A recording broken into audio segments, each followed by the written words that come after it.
Hi friends, எல்லாரும் எப்படி இருக்கிறீங்க? Hope all are doing good. இன்னைக்கு வந்து ஒரு சிம்பிளான ஒரு நைட் ரொட்டீன் தான் காமிச்சிருக்கேன். ஸோ நைட் டின்னர் அண்ட் ஒரு வெஜிடபிள் ஆர்கனைசேஷன் வீடியோ தான் நான் அதில் காமிச்சிருக்கேன். உங்களுக்கு என்னோட வீடியோஸ் எல்லாம் பிடிச்சிருந்துச்சுன்னா கன்சிடர் சப்ஸ்கிரைப் மை சேனல். இப்போ வாங்க வீடியோக்குள்ளே போகலாம். நைட்டு கொஞ்சம் சமைக்கிறதுக்கு முன்னாடியே நிறைய கிச்சனில் பாத்திரம்லாம் சேர்ந்துருந்தது. ஸோ அதை எல்லாத்தையும் லைட்டாக கிளியர் பண்ணி வச்சுட்டு கொஞ்சம் வெஜிடபிள்ஸ்லாம் அப்பா வாங்கிட்டு வந்திருந்தாங்க. ஸோ அதெல்லாமே ஆர்கனைஸ் பண்ணிட்டு அதுக்கப்புறம் குக்கிங் பண்ணலாம் அப்படின்னு சொல்லி எல்லா காயுமே மொத்தமாக விரிச்சு போட்டு தனித்தனியாக ஒவ்வொரு வெஜிடபிளுமே தனித்தனியாக எடுத்து வச்சுட்டு இருந்தேன். ஸோ நான் இதில் வந்து அப்பா வாங்கின எல்லா வெஜிடபிள்ஸ்க்குரிய ரேட்டுமே நான் வந்து அதில் காமிச்சிருக்கேன். கிட்டத்தட்ட ஒரு 10 டைப்ஸ் ஆஃப் வெஜிடபிள் வாங்கிட்டு வந்திருந்தாங்க. எல்லாமே ஒரு 1/4 கிலோ 1/2 கிலோ அந்த மாதிரி தான் இருந்தது.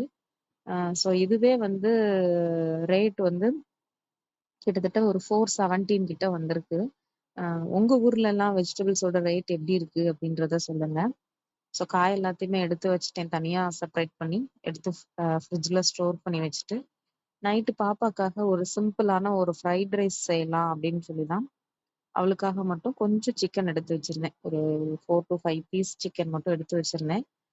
ஸோ அந்த சிக்கனை வந்து ஃபர்ஸ்ட் ஃப்ரைட் ரைஸ் செய்யறதுக்கு முன்னாடி மேரினேட் பண்ணிடலாம் அப்படின்ட்டு கொஞ்சம் சிக்கன் மேரினேஷன் பண்ணிட்டு இருந்தேன். பாப்பாக்கு வந்து ரொம்ப ஸ்பைசி சாப்பிடவே மாட்டான்.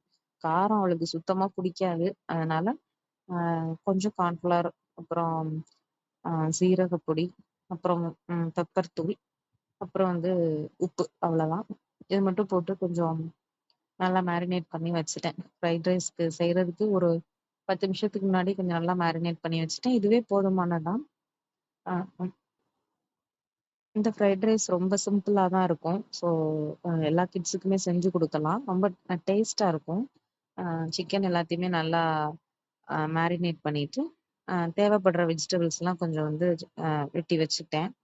ஸோ பாப்பாவுக்கு தான் செய்கிறேன் அப்படின்றதுனால கொஞ்சம் கம்மி அமௌண்ட் தான். அதனால நான் வந்து பெரிய சைஸ் வெங்காயம், பல்லாரி வெங்காயம் எடுக்காம ஒரு 4 சின்ன வெங்காயம் மட்டும் எடுத்துக்கிட்டேன். அப்புறம் கேரட்டும் கேப்சிகமும் ஆட் பண்ணியிருக்கேன். வேற எந்த வெஜிடபிள் போட்டாலும் பாப்பாக்கு பிடிக்காது. முட்டைக்கோஸ்லாம் போட்டோம்னா அவளுக்கு அந்த ஃப்ளேவர் அதில் இதில் ஃப்ரைட் ரைஸில் இருக்கிறது வந்து பிடிக்கல. அதனால கேப்சிகமும் கேரட்டும் மட்டும் சாப்பரில் போட்டு நல்லா ஃபைனாக இது பண்ணி சாப் பண்ணி வச்சுக்கிட்டேன். மேக்ஸிமம் வந்து துருவி தான் போடுவேன். ஏன்னா அதுதான் வந்து ஈஸியாக முழுங்கிடுவா. இதுனா அப்படியே எடுத்து எடுத்து வைப்பா அப்படின்றதுனால இன்னைக்கு வந்து கொஞ்சம் டைம் இல்ல. அதனால வந்து மொத்தமா சாப்பர்ல போட்டு சாப் பண்ணி வச்சுட்டேன். சிம்பிளானது தான். அதனால ரொம்ப நெறையாலாம் நான் வந்து போட மாட்டேன் வெஜிடபிள்ஸ்லாம். ஸோ ஒரு கியூப் பட்டர், அப்புறம் கொஞ்சம் இந்த வெட்டி வச்சிருந்த வெங்காயம், அப்புறம் ஒரே ஒரு சின்ன பூண்டு. அந்த பூண்ட நல்லா ஃபைனா சாப் பண்ணி வச்சுக்கிட்டேன். ஏன் அப்டின்னா, நான் சிக்கன்ல வந்து இஞ்சி பூண்டு பேஸ்ட் சேர்க்கல. அதனால பூண்ட வந்து சின்னதா வெட்டி வச்சுக்கிட்டேன். நம்மளுக்குன்னா வந்து கொஞ்சம் இஞ்சி பூண்டு குவான்டிட்டி அதிகமா அரைப்போம். அதனால போட்டுக்கலாம். அதுல வந்து ஒரு 4 சிக்கன் தான் இருந்தது. அதுக்குன்னு தனியா இஞ்சி பூண்டு பேஸ்ட் அரைக்க முடியாது அப்படின்றதுனால, ஃப்ரைட் ரைஸ் வதக்குற அந்த வெஜிடபிள்ஸோடயே நான் பூண்டையும் சேர்த்தே வதக்கிட்டேன்.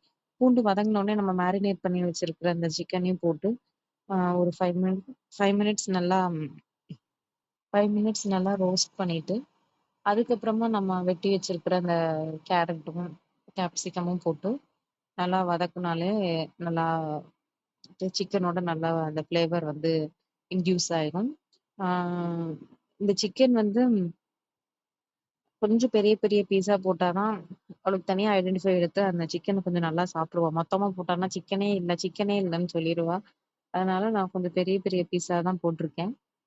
இந்த வெஜிடபிள்ஸோட சேர்த்து அந்த சிக்கன் சாப்பிடும்போது கொஞ்சம் நல்லா டேஸ்டா இருக்கும். ஸோ இதுக்கு வந்து மசாலான்னு சொல்லி நான் எதுவுமே பெருசா போடல. ஏன்னா சிக்கனோடே அந்த பொடியெல்லாம் போட்டதுனால வேற எதுவும் பெருசா போடல.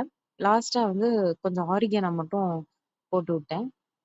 சிக்கனும் இந்த வெஜிடபிள்ஸ்லாம் நல்லா வெந்ததுக்கு அப்புறம் சாதம் ஆட் பண்ணிக்கிறேன். இதுக்குன்னு ஸ்பெஷலா பாஸ்மதி ரைஸ் அப்படிலாம் எந்த சாதம்லாம் கிடையாது. வீட்டில் நார்மலா பொங்குற ஒயிட் ரைஸ் தான். அதை வந்து அதுதான் போட்டு அவளுக்கு பண்ணி கொடுப்பேன். ஸோ போட்டு சாப்பாடெல்லாம் செஞ்சு பாப்பாவை சாப்பாடுக்கு அனுப்பி விட்டேன். நீ போய் சாப்பிடு அப்படின்னு சொல்லி அவளை உட்கார வச்சுட்டு கிச்சன் ரொம்ப கேவலமா இருந்தது. நெறைய அழுக்கா இருந்தது. சரின்னு எல்லாத்தையும் ஒதுக்கிட்டு, பாத்திரத்தெல்லாம் தனியா ஒரு ஓரமா சிங்க்ல போட்டுட்டு, கிச்சன் ஃபுல்லும் கிளீன் பண்ணிட்டு இருந்தேன். ஸோ கிச்சன் கொஞ்சமாவது நீட்டா நைட் தூங்க போறதுக்கு முன்னாடி வச்சா தான், ஆ பூச்சி தொல்லை இல்லாம இருக்கு. இல்லன்னா நெறையா கருப்பாம்பூச்சி, அ தா அப்படியே தாங்கவே முடியாத அளவுக்கு நெறையா வருது கருப்பாம்பூச்சி. எங்க பார்த்தாலும் நைட்டு கிச்சனுக்குள்ள கிச்சனு, ரூம்னு எல்லா இடத்துலயும் கரப்பான்பூச்சி வந்துருது. ஸோ, இப்பலாம் வந்து இந்த நைட் ரொட்டீன் வந்து கம்பல்சரியா ஃபாலோ பண்ணிட்டு இருக்கேன். ஒரு 6 மந்த்ஸா. ஆ கம்ப்ளீட்டா நைட்டு ஃபுல்லும் கிச்சன கிளியர் பண்ணிட்டு, ஒரு ஒரு தூசி கூட இல்லாம எல்லாத்தையும் கிளியர் பண்ணிட்டு, குப்பையெல்லாம் எடுத்து வெளிய வச்சுட்டு தான் நைட்டு தூங்க போறது. ஸோ, இந்த மாரி பண்ணா கொஞ்சம் பூச்சிட்ட இருந்து நம்மள பாதுகாத்துக்கலாம். ஹோப் உங்களுக்கு எல்லாருக்கும் இந்த வீடியோ பிடிச்சிருக்கும்னு நெனைக்கிறேன். பிடிச்சிருந்தா, ah please consider to subscribe my channel. Thanks for வாட்சிங். பை.